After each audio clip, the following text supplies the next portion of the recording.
शङ्खचक्रगदाहस्ते महालक्ष्मि नमोऽस्तुते। नमस्ते गरुडारूढे कोलासुरभयङ्करि सर्वपापहरे देवी महालक्ष्मि नमोऽस्तुते।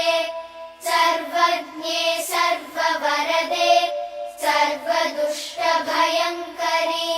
सर्वदुःखहरे देवी महालक्ष्मि नमोऽस्तुते।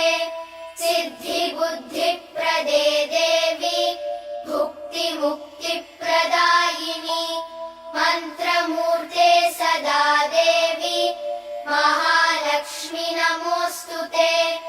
आद्यन्तरहिते देवी आदिशक्ति महेश्वरी योगजे योगसम्भूते महालक्ष्मि नमोऽस्तुते।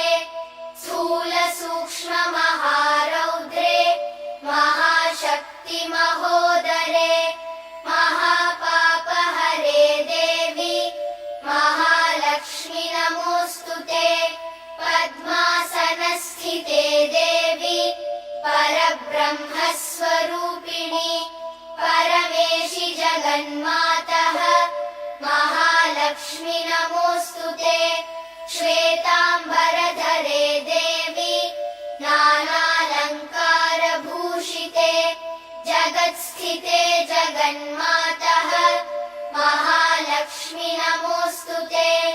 महालक्ष्म्यष्टकं स्तोत्रम् यः पठेद् भक्तिमान् नरः सर्वसिद्धिमवाप्नोति राज्यं प्राप्नोति सर्वदा।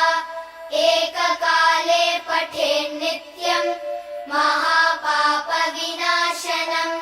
द्विकालं यः पठेन्नित्यं धनधान्यसमन्वितः त्रिकालं यः पठेन्नित्यं महाशत्रुविनाशनम् महालक्ष्मीर्भवेन्नित्यं प्रसन्ना वरदा शुभा इति इन्द्रकृतं महालक्ष्म्यष्टकम् सम्पूर्णम्।